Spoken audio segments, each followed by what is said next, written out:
కొంతమంది ఇచ్చండి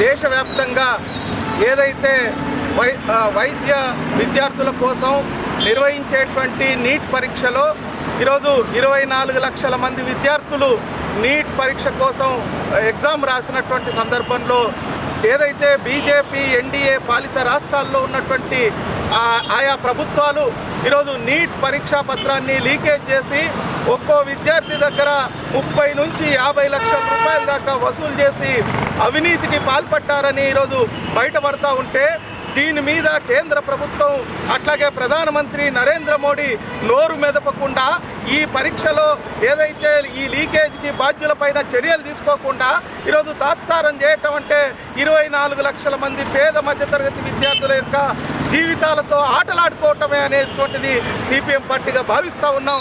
ఈరోజు నిన్నగాక మొన్న నిర్వహించినటువంటి నెట్ పరీక్షని లీకేజ్ అయిందని పేరుతోటి రద్దు చేసినటువంటి ప్రభుత్వం కోట్లాది రూపాయల ఈరోజు అవినీతికి పాల్పడ్డటువంటి వాళ్ళు అవినీతి సొమ్ముతో ఈరోజు పేపర్ లీకేజ్ చేసినటువంటి వాళ్ళ మీద చర్యలు తీసుకోవటంలో ఈరోజు ప్రభుత్వం ఎందుకు బీనమేషాలు లెక్కిస్తుందో అర్థం చేసుకోవాల్సినటువంటి అవసరం ఉంది. కేంద్ర ప్రభుత్వంలో ఉన్నటువంటి బీజేపీ నాయకుల యొక్క హస్తం ఇందులో ఉన్నది. గతంలో కూడా ఈ రకమైనటువంటి అవినీతికి పాల్పడ్డటువంటి వ్యక్తులే ఈరోజు దీంట్లో బాధ్యులుగా ఉన్నటువంటి పరిస్థితి ఉన్నది. ఎన్టీఏ సంస్థను బోర్డును ఏర్పాటు చేసి ఈరోజు ఎటువంటి లీకేజీ లేకుండా అవినీతికి ఆస్కారం లేకుండా దేశవ్యాప్తంగా నీట్ పరీక్ష నిర్వహిస్తామని ప్రగల్భాలు పలికినటువంటి నరేంద్ర మోడీ మరి ఎందుకు ఈరోజు దీని మీద నోరు మెదపటం లేదో ఆలోచించాల్సినటువంటి అవసరం ఉంది. అంటే అవినీతికి ఇట్లాంటి పేపర్ లీకేజీలకి బీజేపీ ఏమాత్రం అతీతం కాదు అనేటువంటిది ఈరోజు దేశ ప్రజలు గుర్తిస్తూ ఉన్నారు. ఇప్పటికైనా నరేంద్ర మోడీ తన పదవి నుంచి దిగిపోవాల్సినటువంటి అవసరం ఉన్నది. అట్లాగే విద్యాశాఖ మంత్రి నుంచి ఈరోజు డిస్మిస్ చేయాల్సినటువంటి అవసరం ఉంది.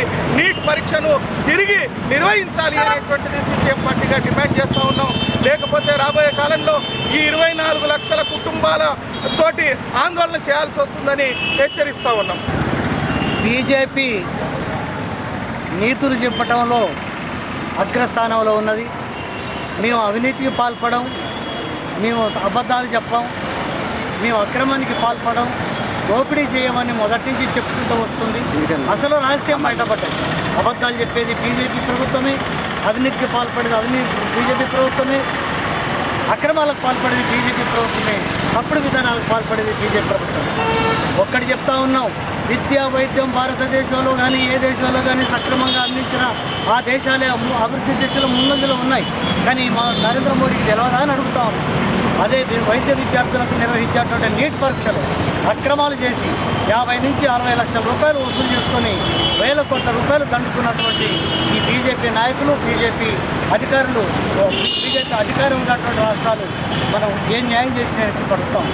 అందుకోసం సిపిఎం పార్టీగా దేశంలో మొట్టమొదటిసారిగా బయటపెట్టింది నీట్ పరీక్షలు అక్రమాలు జరిగినాయి. అదే ఏదైనా సిపిఎం పార్టీతోనే ప్రారంభమవుతారు. గతంలో కూడా ఎలక్టోరల్ ప్లాన్స్ విషయంలో కూడా సిపిఎం పార్టీ మొదలుపెట్టింది. అది రుజువైంది. ఇప్పుడు ఇది కూడా రుజువైంది. రుజువు కావడంతో ఊరుకోవడం లేదు. ప్రధానమంత్రి యాడికి పోయినా పూజలు చేస్తాడు, పూర్ల దండాలు పెడతాడు, కాలు మొక్కుతాడు, అన్ని చేస్తాడు, మొక్కు తెచ్చుకుంటాడు. కానీ ప్రజలకు అన్యాయం చేయడం కోసమేనా చెప్పి అడుగుతా ఉన్నాం.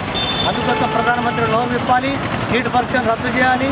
అలాగే నెట్ పరీక్షను కూడా రద్దు చేసినట్టుగా అడగకముందే అవినీతి జరిగింది, ఇది కూడా బయటికి ఏడ తెస్తారు, విపక్షాలు ఏడ మాట్లాడుతాయని భయంతో చేసినటువంటి రద్దుని అదే నీట్ పరీక్ష చెప్పి నిర్వహించాలని చెప్పి మేము అడుగుతా ఉన్నాం. అందుకోసం మళ్ళీ నీట్ పరీక్ష రద్దు చేసి అప్లై చేసినటువంటి 24 లక్షల మందికి విద్యార్థులకు న్యాయం చేయాలని చెప్పి నిజమైన వైద్య విద్యార్థులను ఎంపిక చేయాలని చెప్పి డిమాండ్ చేస్తాం.